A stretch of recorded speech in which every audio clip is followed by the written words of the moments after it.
students, welcome to maths class. I am Manpreet, your maths teacher from Raj International School. We are learning chapter 4 shapes. In previous video we have done exercise 4.4. In today's video I am going to explain you exercise 4.6. So let's start. Your question 1 is, are the figures given below congruent? Right? Yes or no? So सबसे पहले हमें पता होना चाहिए बेटे congruent figures कौन सी होती हैं? Figures which are having the same shape and size. ऐसी figures जिनका shape और size same होता है, उन figures को हम कौन सी figures कहते हैं? Congruent figures. ठीक है, दोबारा से repeat कर रही हूँ.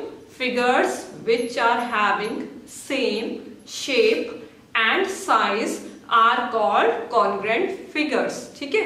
सो क्वेश्चन 1 में हमें yes और no लिखना है. हमें नीचे कुछ फिगर्स दे रखी है. अगर वो कॉन्ग्रुएंट हैं तो yes लिखना है. If it is not then you will write no. So A part is, देखिए हमने फिगर देखी है.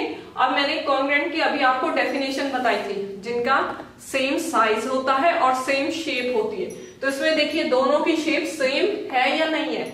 नहीं है ना. सो मीन्स यहां पर हम क्या लिखेंगे? नो. ठीक है. नेक्स्ट डी पार्ट है. अब इसमें दोनों की शेप सेम है और दोनों का साइज भी सेम है, दोनों बराबर हैं. ठीक है. सो यहां पर आप लिखेंगे यस. ठीक है. सो इसी तरीके से आपको क्वेश्चन 1 में डिफरेंट फिगर्स दे रखी है, जिसमें आपको उनका साइज और शेप दोनों चेक करके यस और नो का आंसर देना है. ठीक है. Now come to the question number 2. Tick the shape which is congruent to each of the given shapes. आपके पास एक शेप दे रखी है और उसके आगे 4 और शेप्स दे रखी हैं. आपको जो गिवन शेप है उसको चेक करके बताना है कि इनमें से कौन सी ऐसी फिगर है जो सेम है, मींस इसके जैसे कॉन्ग्रुएंट है. सो उसके लिए हम क्या चेक करते हैं? Same shape and same size. ठीक है. सो अगर हम बात करें तो देखिए ये हमारी शेप ऐसे बनेगी. सो फर्स्ट फिगर तो ऐसे नहीं है. ठीक है ना. नेक्स्ट चेक करें, ये इसके जैसे आ रही है. उससे नेक्स्ट नहीं है, ये भी नहीं है. तो मीन्स हमारी कॉन्ग्रुएंट कौन सी हुई? This one. सो इसके ऊपर हम टिक कर देंगे. ठीक है. सो इसी तरीके से आपको क्वेश्चन 2 के रिमेनिंग पार्ट सॉल्व करने हैं. ठीक है. Now come to the question number 4. How do we know when two figures are congruent?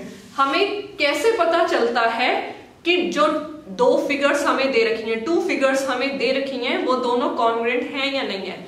तो इसकी डेफिनेशन अभी मैंने आपको बताई थी. When two figures have the same, क्या चीज उनके अंदर सेम होती है? फिगर्स, दो फिगर्स में जहां से हम चेक करते हैं सेम शेप एंड साइज. ठीक है. कॉन्ग्रुएंट फिगर में सेम शेप होता है और सेम साइज होता है, जिससे हमें पता चलता है कि जो भी फिगर हमें दे रखी है वो कॉन्ग्रुएंट है या नहीं है. ठीक है. So I hope you understand this exercise. Still, if you have any query, you can contact me. Thank you.